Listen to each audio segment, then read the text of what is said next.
আজ 10ই মুহররম, পবিত্র আশুরার দিন। মুসলিমদের গুরুত্বপূর্ণ দিনগুলোর মধ্যে এই দিনটি অন্যতম। হজরত ইমাম হুসাইন রাদিয়াল্লাহু আনহু এর শাহাদাতের কারণে আমাদের কাছে দিনটি অধিক মর্যাদাপূর্ণ এবং শোকাবহ। এছাড়াও অন্য নবীদের সময়ও বহু ঘটনার সাক্ষী হয়ে আছে 10ই মুহররমের এই দিনটি। চলুন জেনে নেই এই দিন নিয়ে ইতিহাসের পাতা যা বলছে। কুফা ইরাকের একটি বিখ্যাত শহর। তৎকালীন এই কুফার লোকজন ইয়াজিদের দুঃশাসনের বিরুদ্ধে নেতৃত্ব দিতে হজরত ইমাম হুসাইন রাদিয়াল্লাহু আনহুকে আহ্বান জানিয়েছিল। তখন তাদের আহ্বানে সাড়া দিয়ে তিনি সেখানে গেলে তাকে একাকী বিপদের মুখে ফেলে তারা নীরব ও নিষ্ক্রিয় থাকে। ফোরাত নদীর তীরে অবস্থিত কারবালা প্রান্তর 10ই মুহররম 61 হিজরি শুক্রবার পৃথিবীর ইতিহাসের এই হৃদয় বিদারক ঘটনা প্রত্যক্ষ করে। সেই দিনের স্মরণে বিশ্ব মানবতা তথা মুসলিম বিশ্ব আজও শোকাহত।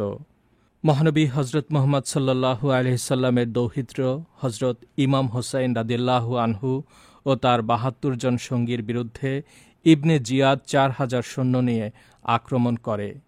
এই যুদ্ধে ইমাম হুসাইন রাদিয়াল্লাহু আনহু এর একমাত্র ছেলে জয়নুল আবিদিন ছাড়া পরিবারের শিশু, কিশোর, তরুণসহ সব পুরুষ সদস্য শাহাদাত বরণ করেন।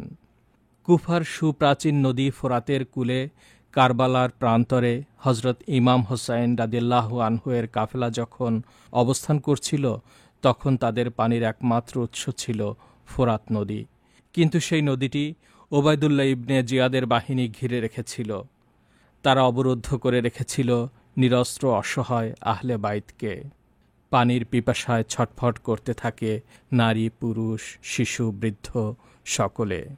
হজরত ইমাম হুসাইন রাদিয়াল্লাহু আনহু এর সর্বকনিষ্ঠ সন্তান ছিলেন আলী আসগর। তাকে ঘিরে ফোরাতের তীরে একটি মর্মান্তিক ঘটনা ঘটেছে। ইমাম হুসাইন রাদিয়াল্লাহু আনহু এর এই শিশুপুত্র তৃষ্ণায় ছটফট করছিলেন। তখন ইমাম হুসাইন রাদিয়াল্লাহু আনহু এই শিশুপুত্রকে কোলে নিয়ে তার জন্য একটু পানি চান। পাষাণ ইয়াজিদ বাহিনীর এক সদস্য শিশু আলী আসগরকে তীরের আঘাতে নির্মমভাবে শহীদ করে।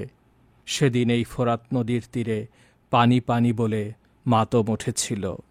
কারবালার ঘটনা আমাদের ত্যাগ, তিতিক্ষা, বিপদাপদ মোকাবিলা ও চরম ধৈর্যের পরীক্ষায় উত্তীর্ণ হওয়ার শিক্ষা দেয়। সত্য ন্যায়ের পক্ষে লড়াইয়ের এক অনন্য সাক্ষী হয়ে আছে কারবালা প্রান্তরের ফোরাতের তীর। কারবালা প্রান্তরের সেই ফোরাতের তীর এখনও যেন হজরত ইমাম হুসাইন রাদিয়াল্লাহু আনহু এর অনুসারীদের তৃষ্ণিত হৃদয়ের আহাজারির প্রতি সহমর্মিতা প্রকাশ করে। বিশ্বজুড়ে মুসলমানদের জন্য অত্যন্ত তাৎপর্যপূর্ণ ও শোকাবহ এই দিনে মহান আল্লাহর রহমত ও ক্ষমা পাওয়ার আশায় ধর্মপ্রাণ মুসলমানরা নফল রোজা, নামাজ, দান, খয়রাত ও জিকির আসগরের মধ্য দিয়ে দিনটি পালন করেন। শিয়া সম্প্রদায় এদিন বিভিন্ন অনুষ্ঠানের আয়োজন করে থাকে। এর মধ্যে তাজিয়া মিছিল উল্লেখযোগ্য।